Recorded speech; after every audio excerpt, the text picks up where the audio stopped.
तर सध्या आपण पाहतोय की नवीन वर्षाच्या आधीची ही संध्याकाळ आहे आणि सूर्यास्त होतोय 2024चा आणि ही दृश्य आपण सध्या पाहतोय। एकीकडे पर्यटन स्थळ नवीन वर्षाचं स्वागत करण्यासाठी सज्ज झालेली आहेत, मोठ्या प्रमाणात पर्यटन स्थळांवर गर्दी होते। दुसरीकडे 2024चा अखेरचा सूर्यास्त आपल्याला सध्या स्क्रीनवर पाहायला मिळतोय। 2025चं स्वागत करण्यासाठी सगळे सज्ज झालेले आहेत, त्या आधीचा हा सूर्यास्त आपण सध्या स्क्रीनवर पाहतोय।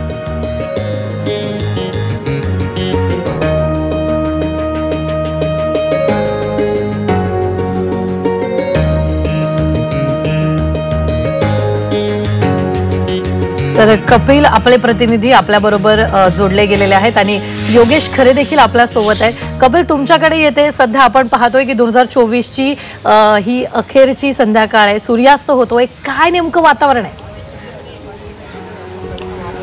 आपण थेट सुंदर अशी दृश्य पाहूया। आपण नरवेन पॉइंट इथे आलेलो आहोत आणि थेट सूर्यास्त पाहूया। हा शेवटचा सूर्यास्त आहे 2024चे, ही शेवटची संध्याकाळ आहे आणि शेवटचा सूर्यास्त आहे आणि ह्या सूर्यास्ताचं खास दर्शन घेण्यासाठी, हा सूर्यास्त पाहण्यासाठी लोक लांबून लांबून नरवेन पॉइंट गाठत असतात। आत्ताही लोकांची इथे गर्दी आहे। एक वेगळं असं वातावरण आहे, एक सुंदर असं वातावरण आहे। तुम्ही बघू शकता दृश्यामध्ये सुंदर असा सूर्यास्त होत आहे। काही मिनिटात हा सूर्यास्त होणार आहे आणि हा 2024ची ही शेवटची संध्याकाळ असणार आहे। हा शेवटचा सूर्यास्त असणार आहे। उद्या जेव्हा सूर्य उगवेल तेव्हा नवीन वर्ष असणार आहे। 2025 मध्ये हा सूर्य उगवणार आहे, त्यामुळे एक वेगळं महत्त्व या सूर्यास्ताला आहे आणि प्रत्येक वर्षी या नरवेन पॉइंटला हा सूर्यास्त पाहण्यासाठी गर्दी केलेली असते। काही वेळातच सूर्यास्त झाल्यानंतर इथे नवीन वर्षाची जी संध्याकाळ, नवीन वर्षाचं जे 31 डिसेंबर आहे त्याची जो जल्लोष आहे तो सुरू होणार आहे। तरुण मंडळी असतील किंवा मग परिवार असतील, असे अनेक लोक इथे येत असतात, समुद्राचा आनंद घेत असतात। हलकी थंडी आहे, थंडीचा आनंद घेत असतात आणि एक नवीन वर्षाचं स्वागत करत असतात। इथे जल्लोष असतो, आतिषबाजी होते, लोकांची प्रचंड अशी गर्दी असते, घोषणाबाजी होते आणि नवीन वर्षाचं स्वागत केलं जातं। त्यामुळे एकंदरीतच एक वेगळं दृश्य मुंबईकर इथे आजमत असतं। खास करून ह्या ठिकाणी मुंबईकरच नाही तर मुंबईच्या बाहेरचीही लोक, अनेक लोक पर्यटक इथे येत असतात आणि अशा सर्व गोष्टीचा आनंद घेत असतात। सुंदर असं दृश्य तुम्ही बघू शकता। हा समुद्र आहे, समुद्राच्या वरती सूर्य आहे आणि काही वेळातच हा सूर्यास्त होणार आहे। असे अनेक दृश्य पाहण्यासाठी लोक इथे लांबून लांबून गर्दी करत असतात। तुम्ही बघू शकता लोक सेल्फी घेत आहेत सूर्यास्ताबरोबर। आत्ताचपासून लोकांनी गर्दी केलेली आहे आणि काही वेळातच इथे गर्दी वाढताना दिसणार आहे। जसं जसं रात्र होईल, जसं जसं 31 डिसेंबरची रात्र वेळ जवळ जाईल, नवीन वर्षाची जी वेळ आहे ती जवळ जाईल, तसं तिथे गर्दी वाढत जाणार आहे। इथे जल्लोषाचं वातावरण असतं, वेगळं वातावरण इथे पाहायला मिळत असतं। असेच अनेक ज्या चौपाट्या आहेत, मग शिवाजी चौपाटी असेल, जुहू चौपाटी असेल, गिरगाव चौपाटी असेल, अनेक चौपाट्यावर अशीच दृश्य आपल्याला पाहायला मिळतील। आज वेगळा उत्साह लोकांमध्ये आहे। खास करून अनेक लोक सुट्टी घेऊन हा सूर्यास्त पाहण्यासाठी इथे जमत असतात।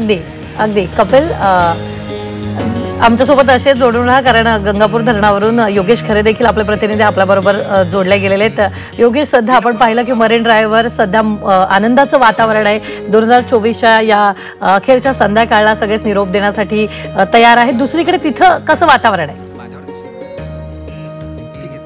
आपण आहोत गंगापूर धरणावर। गंगापूर धरणाचा सूर्यास्त आपण बघू शकतो, त्यामध्ये असलेलं हे प्रतिबिंब आपल्याला या ठिकाणी एकूणच सरत्या वर्षाला निरोप देण्यासाठी खुणावत आहे आणि अनेक जण गंगापूर धरणामध्ये बोटिंग करण्यासाठी या ठिकाणी आलेत। सरत्या वर्षाला निरोप देण्यासाठी बोटिंगमध्ये काही जण कुटुंब आपल्याला या ठिकाणी आलेले दिसत आहेत। आपण बघू शकतो की काही कुटुंब या ठिकाणी विहार करताना दिसत आहेत आणि थोड्याच वेळामध्ये जो सूर्यास्त आहे तो पूर्णपणे या ठिकाणी होणार आहे।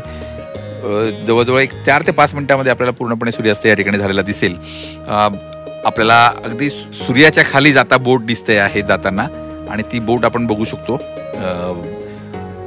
सुंदर असं दृश्य या ठिकाणी आपल्याला पाहायला मिळतंय। खरं तर नाशिक म्हटलं तर मंदिरांची नगरी आहे आणि आता हळूहळू मदिरेची नगरी सुद्धा ही होऊ लागली आहे। त्यामुळे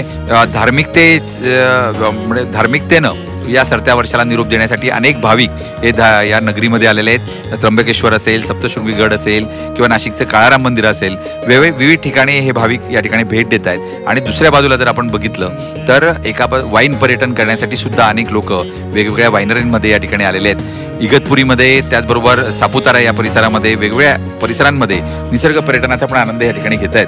त्यामुळे सुंदर असं दृश्य आपल्याला निसर्ग सौंदर्य हे नाशिकमध्ये वेगवेगळ्या ठिकाणी पाहायला मिळतं. सह्याद्रीच्या दऱ्याखोऱ्यामध्ये अनेक जण ट्रेकिंग करण्यासाठी कॅम्पिंग करत सरत्या वर्षाला निरोप देत आहेत, तर गंगापूर धरणाच्या या परिसरामध्ये अनेक कुटुंब बोटिंग करत सरत्या वर्षाला निरोप आपल्याला देताना या ठिकाणी दिसत आहेत. बरं योगेश आणि कपिल, धन्यवाद ताजे अपडेट देण्यासाठी. आपण जर पाहिलं तर ही 2024चा अखेरचा सूर्यास्त सध्या स्क्रीनवर पाहतोय नाशिकमधून. दुसरीकडून मरीन ड्राईव्हमधून पर्यटक सज्ज झालेले आहेत 2025चं स्वागत करण्यासाठी.